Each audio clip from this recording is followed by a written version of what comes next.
Welcome back to another video. Today we'll take a look at the worst Senran Kagura game. The whole point of this series of videos is to find out which game of a particular video game series is regarded as the worst. Then we play it to see why people think that, but we'll also talk about its good points too, because ultimately video games are about having fun. In case you haven't heard of Senran Kagura before, the gist of it is that the games are beat-em-ups, or hack-and-slash games, with a ton of fan service, because the cast is made up of ninja girls. But I'll get into some more details later on. Before doing some research, I figured the most disliked Senran Kagura would be the first game, Burst, for the 3DS. Or perhaps even Bon Appetit, because it's so different from the main series. But the game with the lowest user rating on Metacritic was Senran Kagura 2 Deep Crimson, which, like Senran Kagura Burst, is also for the 3DS. I was a bit surprised, to be honest. I always heard good things about Deep Crimson every time I saw somebody mention it on either the YouTube comments or some other places online. Like I said in one of the earlier videos, the definition of worst is flexible for this video series, so I'm just going to talk about both 3DS games, since a lot of people seem to favor the Vita, PS4, and PC games. Also, I think it would be interesting to see how both the 3DS games compare to each other, because Burst is quite infamous for its terrible performance. For me, this was a bit of an ordeal to record. I can't really afford one of those fancy modded 3DSs with the capture card, so I basically pointed my camera at the system sitting on a Nintendo Switch stand so it doesn't move. I made a video about that stand, which you can watch here. Ooh, self-promotion. You really don't need to watch that video. It's a plastic thing that holds a Switch. There really isn't too much to it. But yeah, sorry the video isn't captured in a more professional manner. I literally had to place my arms and legs around the tripod, which I can assure you was a majestic sight. Alright, let's start with Senran Kagura Burst, the first game of the series. In North America, this was only released in digital format on November 13th, 2013. Europe did get a physical release, which is one of those rare occasions they don't get the short end of the stick when it comes to video game releases. This game introduces the story, characters, and setting for the first time. Basically, you follow the stories of two groups of ninja girls, one from the Hanzo Academy and the other from Hebijo. The Hanzo group consists of Asuka, Ikaruga, Katsuragi, Yagyu, and Hibari. Asuka is the main protagonist. Hebijo consists of Homura, Yomi, Hikage, Mirai, and Haruka. Homura is the leader of that group. You can select which group to play first, though Hanzo is recommended for the first playthrough.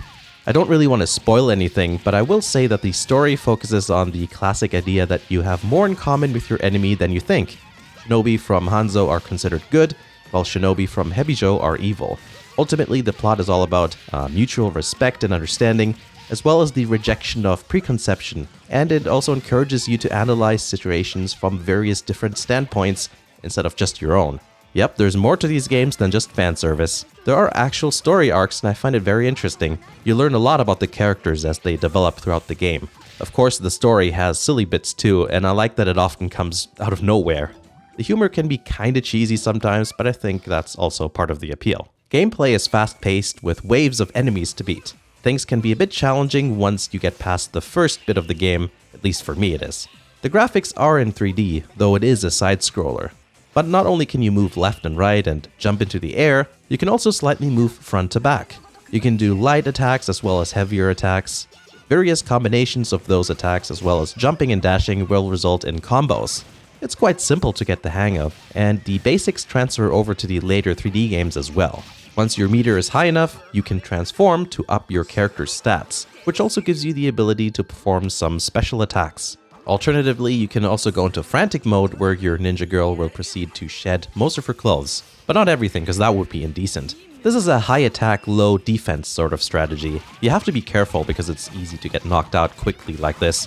Also, when you're not in Frantic Mode, the more you get hit, the more clothes actually get ripped off. It's obviously a fan service thing, but it's also a game mechanic. Less clothes means less defense. I like to save my transformation until I start getting into trouble, or when going up against a boss, because your health goes back to full after transforming. So that's a good thing to use to your advantage. You probably already know about the biggest problem because you can see it right in front of you, and that's the performance. It runs so bad, the frame rate is quite low. It's really frustrating, and at least for me, it adds to the difficulty. The more fast-paced the action, the more FPS makes a difference. I'm using a regular 3DS XL. I did look up some gameplay footage of the game on a new 3DS, and it doesn't seem to be any better on those despite the slightly quicker hardware. Maybe someone with a new 3DS can chime in on that. This is really the biggest thing holding the game back. I find it frustrating to play for anything other than just a short amount of time. I think it's a pretty good looking game though. The character models look perfectly fine and the backgrounds aren't too hideous either. Burst has a nice style going on, and you can see that in the menus too. It looks good basically everywhere, especially for a 3DS game. One other quirk I'm not too fond of is that the image is too zoomed in sometimes. It's hard to see if there are any enemies left, and it feels like you're almost outrunning the screen sometimes. But I can live with that if it would run better. I'm really glad that there's a remake on the way. Let's see how Senran Kagura 2 Deep Crimson compares. While Burst was the first game, Deep Crimson was the third mainline game, arriving to Western shores in 2015. The game in between is Shinobi Versus for the Vita and later on the PC as well. Unlike the 3DS games, Shinobi Versus is in full 3D. So they went 3DS, Vita, and then back to the 3DS. In terms of the story, again, I don't really want to spoil anything, but the same sort of themes from the first game are present here as well. The first thing you'll notice is that the game runs really well, and in fact I also think it looks a bit better than Burst. The environments have become more three-dimensional, so that makes gameplay more interesting straight away because you have much more space to move around in. Battles are very fluid, and you can even turn on 3D and the performance is still better than Burst. How did they even manage that? I guess they really wanted to make sure that this was going to be a playable experience. There are still some instances where I think the camera is a bit too zoomed in, but that's largely gone now with the new environments. The battle system is pretty much the same as the first game, except it does feel a bit more fluid, and you also get to battle in pairs. This is a pretty cool idea, and something I like quite a bit. I like the banter the characters share at the beginning of each mission, and you get to use a special attack that is different depending on which characters are paired together. If you've ever played Valkyrie Drive, these little cutscenes will probably look familiar. And if one character loses all their health, they sit out for a short period of time before regaining their health and jumping back into action. There's one exploitable thing you can do to make battles much easier, and I'm sure it's not an intentional thing. Double jumping and then performing a heavy attack while in midair usually knocks enemies off their footing. And you can do this over and over again. It works in boss battles too, but you do have to get a little more creative with those. It also fills up your meter pretty quickly, which means you can perform lots of special or double attacks.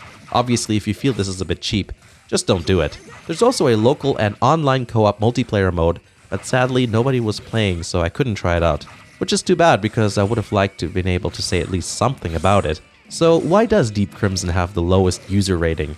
This game is great, and it runs so much better than Burst. I have a theory on why this might be the case. I think a lot of people were disappointed to see the series move back to a platform with less processing power, and perhaps it was seen as a step backwards. I can kind of understand that because Shinobi Versus just looked much more advanced with the more complicated maps and all that stuff, but at the same time, Deep Crimson is such a step up from Burst. Gameplay is expanded upon and offers paired fights, a feature not present in any other Senran Kagura game.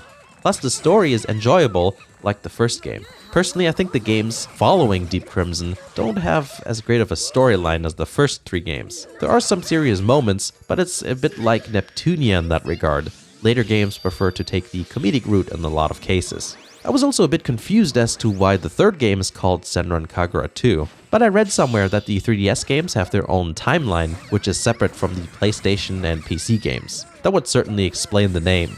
I don't know all the details on that, but I'll try to get it all figured out when Senran Kagura Burst Renewal comes out here in North America, the remake of the first game. Then we can take a look at making a where to start video on that franchise. So in the end, I personally think that Senran Kagura Burst, the first game, is the worst of the series. That's mainly to do with all the technical faults. But there's a number of good points about it that I really liked. The story is great with a lot of character depth, and the gameplay mechanics themselves are sound. It's still a fun experience, and I urge you to give it a chance if you're a fan of the series. All the interactions between the characters in later games make so much more sense after playing this game. And if you already played that game and like the series but are weary of Deep Crimson because it's also a 3DS title, give it a try still. It's much less frustrating to play and you'll be rewarded with another great story with the same sort of blend between series moments and lighthearted shenanigans. Hopefully you enjoyed the video, thanks for watching, and I'll see you again in the next video.